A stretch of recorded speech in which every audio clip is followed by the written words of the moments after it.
किंतु कैसे? ये आपके पास? जो एक साधारण सा प्रमाण पत्र नहीं संभाल सकती, वो हमारे धन को क्या संभालेगी?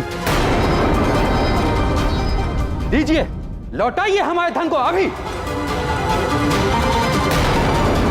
देखिए, धन तो इस समय हमारे पास नहीं है, उसी के प्रबंध के लिए तो हमने ये। आप कोई प्रबंध नहीं कर सकती।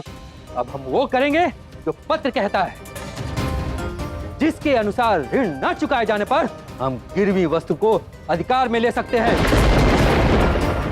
तो खाली करो बरसाना। वृंदावन, एक एक बड़ा, एक एक बच्चा, एक एक औरत, सभी निकलो यहां से। आज से पूरे बरसाना पर हमारा आधिपत्य होगा।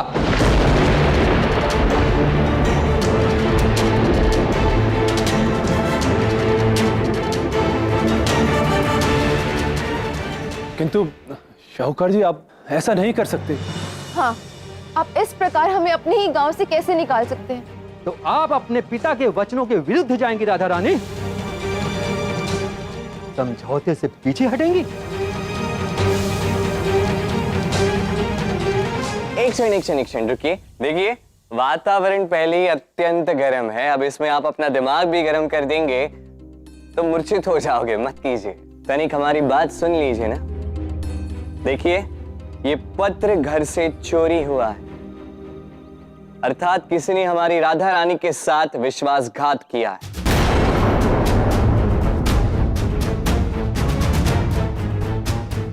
अपराध किसी एक का है, इसके लिए समस्त गांव वालों को, बच्चों को, बूढ़ों को दंड क्यों देना?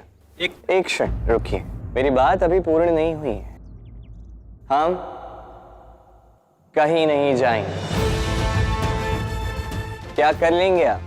यदि घी सीधे अंगुल से ना निकले ना, तो टेढ़ा करना जानते हैं हम। ये तो बहुत अच्छी बात है, किंतु हम भी बिगड़ेल बैलों को अच्छे से नियंत्रण में रखना जानते हैं। और यदि विश्वास ना हो तो आप परख कर भी देख ही लो। यदि ऐसी बात है ना, तो हम महाराज कंस से सहायता लेंगे। वो अपने सेना बल से हमें हमारा अधिकार दिलाएंगे। तब ना तुम, ना ये राधा, ना बृजभान और ना ही कोई बरसानावासी हमसे लड़ पाएंगे।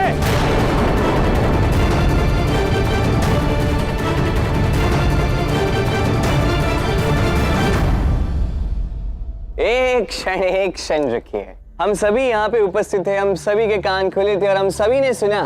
हमारे आदरणीय साहूकार जी ने हमें नियम बताए थे, जो नियम 108 गांव में लागू होता है। जिस नियम अनुसार किसी भी मुखिया को तुम करके संबोधित करोगे तो उसे अपराध माना जाएगा,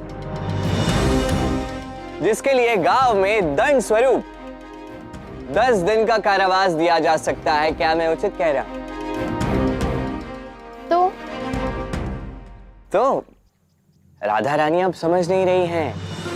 देखिए क्या है, आप हमारे गांव की मुखिया है, हमारी राधा रानी, और इन्होंने तो आपको राधा कहकर संबोधित किया है।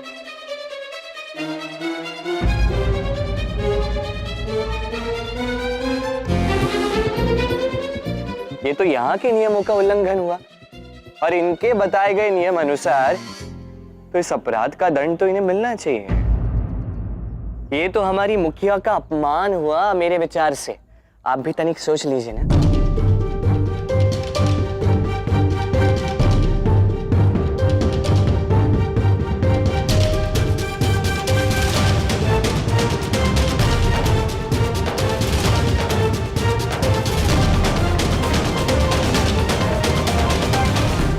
कदाचित आज आपके कारण मैं अपना गांव और अपना घर छोड़कर चली जाती, किंतु आपके इस क्रोध ने हमें एक और अवसर दे दिया। मेरा घोर अपमान हुआ, इसलिए मैं बरसाना की रानी राधा आपको इस दंड स्वरूप बरसाना के कारावास में 10 दिन का कारावास देती हूँ।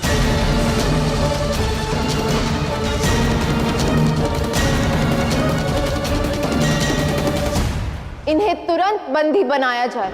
हमें क्षमा करें राधा रानी, हमसे भूल हो गई। क्षमा करें हमें कारावास में न डालें। और यदि आपको उचित लगे तो हम आपको ऋण चुकाने का 10 दिन का समय अवश्य दे सकते हैं।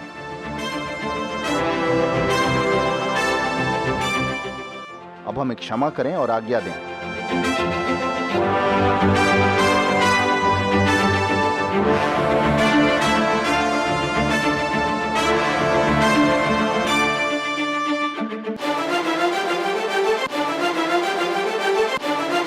राधा रानी की जय।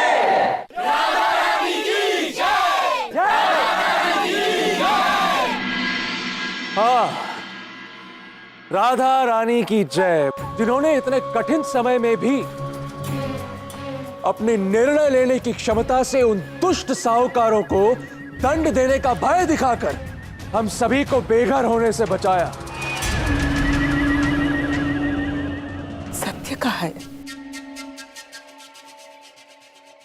ये केवल हमारी राधा रानी ही कर सकती थी।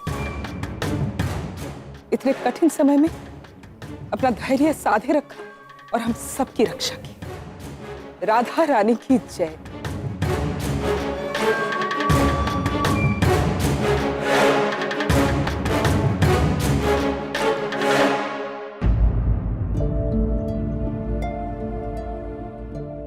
धन्यवाद राधा, तुम सच में अत्यंत बुद्धिमान हो। सच राधा, तुम्हारा धन्यवाद। हाँ राधा, आज तुमने हमें इस संकट से बचा लिया, किंतु वो संकट जो अब भी हम पर मंडरा रहा है, उससे कैसे बचेंगे? आज मेले का पहला दिन था और एक भी व्यक्ति नहीं आया राधा। माँ, आज तो केवल पहला दिन है, अभी भी पूरे 9 दिन शेष हैं। अभी मैंने हमको बेघर होने से बचाया ना। देखना, आगे भी कोई ना कोई समाधान मैं निकाल ही लूंगी। आप चिंता ना करें।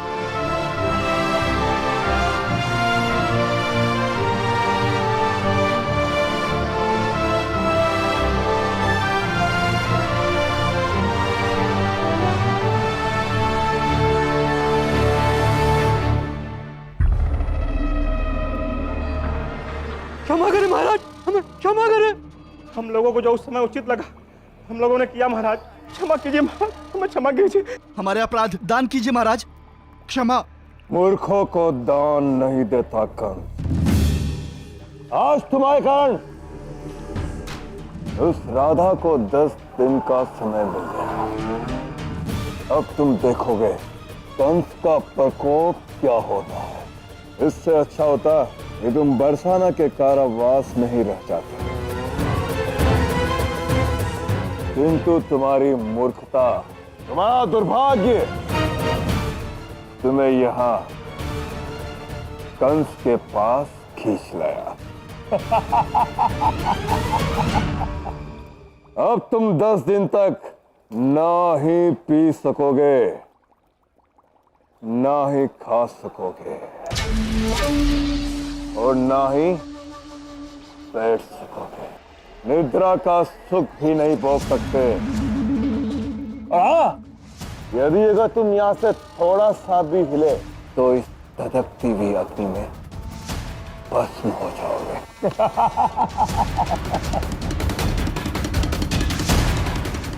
ऐसे उदाहरण बनोगे तुम तीनों कि भविष्य में कोई भी कंस के दिए कार्य में भूल नहीं करेगा। मैं जानता हूं कृष्ण, इसमें अवश्य तुम्हारी कोई चाल है। पहले ही ये साहूकार आज भी फैला गए हैं, किंतु मैं कंस इतनी सरलता से हार मानने वालों में से नहीं। बरसाना और वृंदावन वालों को बेघर होने से तुम नहीं बचा सकते कृष्ण। अब ये कंस मचाएगा